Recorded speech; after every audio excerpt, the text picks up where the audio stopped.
కొన్ని కేసెస్ విన్నాను, like passport పోయింది అండం.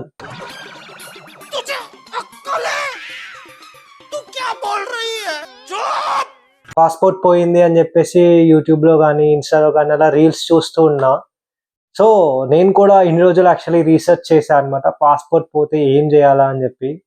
మొత్తానికైతే నాకు తెలిసింది, పాస్పోర్ట్ ఒకవేళ మనం బై మిస్టేక్లో వదిలేసుకుంటే కనుక, అసలు ఎవరికి జరగకూడదు, కానీ ఒకవేళ పోతే కనుక ఏం చేయాలి అన్న డౌట్లో ఎవరు ఉండకూడదు. కాబట్టి ఈ వీడియో మీ గురించి. సో నమస్తే పీపుల్, నేను Nitin, welcome back to my channel.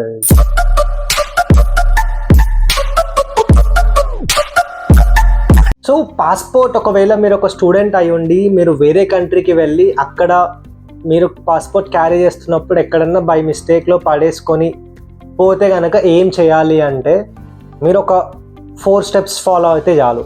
So first step ఏంటి అంటే, మనం వెళ్ళి పోలీస్ వాళ్ళకి చెప్పాలన్నమాట, రిపోర్ట్ చేయాలి, పోలీస్ స్టేషన్లో రిపోర్ట్ చేయాలి. లైక్ నేను పలానా కంట్రీ నుంచి వచ్చాను, నేను ఇక్కడ పాస్పోర్ట్ క్యారీ చేస్తుంటే నా పాస్పోర్ట్ పోయింది అని చెప్పేసి పోలీస్ స్టేషన్లో రిపోర్ట్ చేయాలి. సో మీరు ఆన్లైన్లో అన్నా చేయొచ్చు, లేదా దగ్గర ఉన్న పోలీస్ స్టేషన్కైనా వెళ్ళి చేయొచ్చు.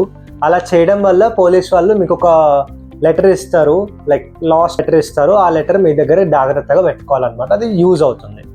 సో నెక్స్ట్ వచ్చేసి ఇండియన్ ఎంబసీ, దగ్గరలో ఉన్న ఇండియన్ ఎంబసీ వాళ్ళ దగ్గరికి వెళ్ళి, నాది ఇట్లా పాస్పోర్ట్ పోయింది, నేను బై మిస్టేక్లో పడేసుకున్నాను అని చెప్పేసి వాళ్ళకి అప్రోప్రియేట్ డాక్యుమెంట్స్ చూపించాలి.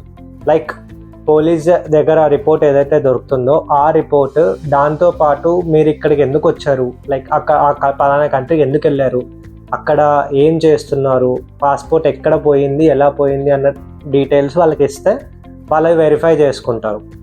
సో స్టెప్ 3, ఒకవేళ మీరు వెంటనే ఇండియా ట్రావెల్ చేయాలి, మీ దగ్గర పాస్పోర్ట్ లేదు అన్న కంగారు ఉంటే కనుక, మన ఇండియన్ ఎంబసీ వాళ్ళ దగ్గర ఈటీడీ అని చెప్పేసి ఒకటి ఉంటుంది. సో ఈటీడీ అంటే ఎమర్జెన్సీ ట్రావెల్ డాక్యుమెంట్ అనమాట.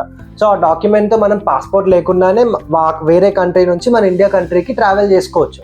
సో అలా మనం రిక్వెస్ట్ చేస్తే మనకి వితిన్ 1 or 2 డేస్లో ఈటీడీ వచ్చేస్తుంది, మనం వెంటనే ఇండియా ట్రావెల్ చేసుకోవచ్చు.